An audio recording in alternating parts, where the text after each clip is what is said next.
یہ سوال پوچھا گیا ہے کہ یہ خودکشی کی جاتی ہے، کوئی بندہ اپنی جان کو خود ختم کر دیتا ہے تو کیوں اس کو اسلام نے حرام کیا ہے؟ اگر وہ اپنی جان کسی چاقو کے ساتھ سے لیتا ہے، کسی جگہ سے خود کو گرا دیتا ہے، کوئی گولی، کوئی زہریلی میڈیسن کھا لیتا ہے یا زہریلی ادویات کھا لیتا ہے، تو اس سے کیا، یا اپنے گلے کے اندر پھانسی ڈال کر پھندا لگا کر وہ مر جاتا ہے، تو کیا اس کا عذاب اس کو قیامت تک ہوتا رہے گا یا قبر کے اندر ہی اس کو صرف اس کا عذاب ہوگا؟ اور اسلام کے اندر یہ حرام کیوں ہے؟ اب یہاں پہ بڑا سننے والی اور سمجھنے والی بات ہے۔ یاد رکھیے کہ انسان خود اپنی جو انسان کا جسم ہے، اس کا وجود ہے، یہ وجود اس کا ذاتی طور پہ اگرچہ اس کا وجود تو اپنا ہے، لیکن اس کا وہ مالک نہیں ہے، بلکہ اس کا خالق و مالک اللہ تبارک و تعالیٰ کی ذات ہے۔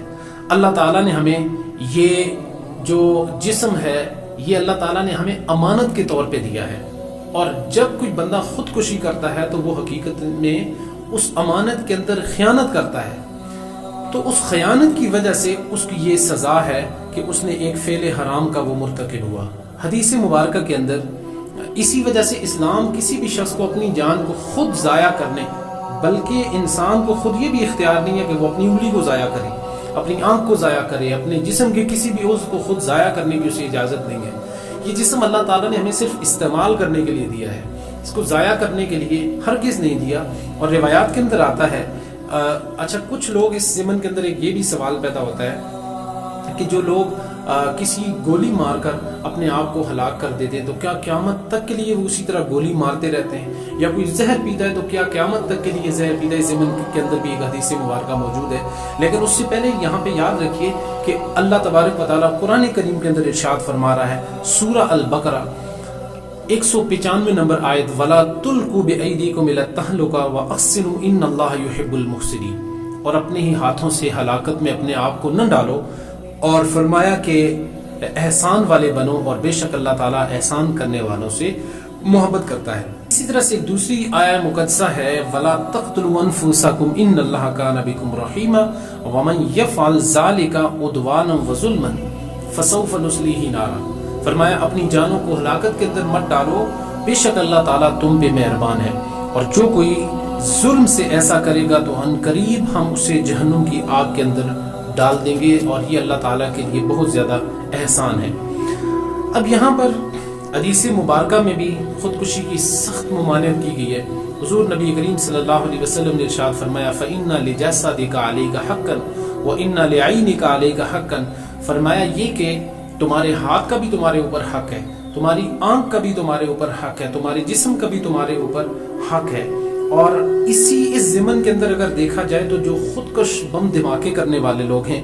تو وہ بھی چونکہ اپنی اس حرکت کی وجہ سے نہ صرف اپنی جان کا ضیاع کرتے ہیں بلکہ کئی جو قیمتی جانیں ہیں ان کا بھی وہ ضیاع کرتے ہیں۔ تو اس طرح نبی کریم صلی اللہ علیہ وسلم نے ایسے فعل کے مرتکب شخص کے لیے فرمایا، فی نار جہنم یتردى فیہ خالدا مخلدا فیہ ابدا، فرمایا وہ دوزخ میں جائے گا، ہمیشہ اس کے اندر گرتا رہے گا، پھر گرتا رہے گا، اور فرمایا کہ ہمیشہ ہمیشہ وہ وہیں پہ رہے گا، اور اس کے لیے جہنم کی آگ کا عذاب ہے۔ اب یہاں پر یہ جو روایت پیش کی جاتی ہے اس ضمن کے اندر کہ کیا ایک بندہ جو بھی جس خودکشی کا کوئی بھی فعل کرنے کے بعد وہ اپنی جان کو ضائع کرتا ہے تو کیا قیامت تک وہ ایسا کرتا رہے گا؟ مثلا زہر پینے والا بندہ کیا قیامت تک وہ ہر لمحے زہر پیتا رہے گا؟ اس ضمن کے اندر ایک بڑی پیاری حدیث مبارکہ، یا کوئی بندہ اگر گولی مارتا ہے تو کیا قیامت تک وہ گولی اپنے آپ کو مارتا رہے گا؟ اس ضمن کے اندر حضرت ابو ہریرہ رضی اللہ تعالیٰ عنہ سے مروی ایک روایت ہے کہ آقا کریم صلی اللہ علیہ وسلم نے ارشاد فرمایا، من تردى من جبل فقتل نفسه فهو في نار جهنم يتردى فيه خالدا مخلدا فيه ابدا ومن تحسى سما فقتل نفسه فسمه في يده يتخساه في نار جهنم خالدا مخلدا فيه ابدا۔ آقا کریم صلی اللہ علیہ وسلم نے ارشاد فرمایا، جس شخص نے خود کو پہاڑ سے نیچے گرایا اور گرا کر اس نے ہلاک کیا تو وہ دوزخ کی آگ کے اندر رہے گا، ہمیشہ اس میں گرتا رہے گا، ہمیشہ ہمیشہ وہیں پہ رہے گا۔ اور جس شخص نے زہر پیا، اس نے اپنے آپ کو ختم کیا، وہ زہر دوزخ میں بھی اسی طرح اس کے ہاتھ میں ہوگا۔ اور پھر فرمایا، جس نے اپنے آپ کو لوہے کے ہتھیار سے قتل کیا، یعنی کسی چھری وغیرہ کے ساتھ، فرمایا تو اس کے ہاتھ میں وہ قیامت تک کے لیے وہ ہتھیار رہے گا، جیسے وہ دوزخ کی آگ میں بھی ہمیشہ اپنے پیٹ میں اسی طرح سے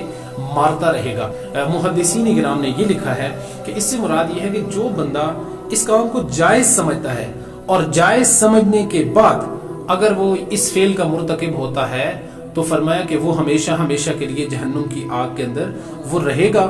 اور اس کے بعد فرمایا کہ ہاں اگر کوئی شخص اس کو جائز نہیں سمجھتا بلکہ کسی مجبوری کی وجہ سے یا اس کو سمجھ ہی نہیں آئی کہ وہ کیا کر رہا ہے، اور اس ضمن کے اندر اگر وہ شخص اس کو یہ سمجھ کر مباح سمجھ کر اس کو نہیں کرتا بلکہ وہ اپنی مجبوریوں کی وجہ سے یا اپنی زندگی کے اندر جو اس کو تکلیف ہے یا جس درد کے اندر وہ گزر رہا ہے اس کے اندر رہتے ہوئے وہ اگر خودکشی کر لیتا ہے تو فرمایا کہ اس شخص کے لیے امید ہے کہ اللہ تبارک و تعالی اس شخص کو اپنے فضل سے جب چاہیں معاف کر دیں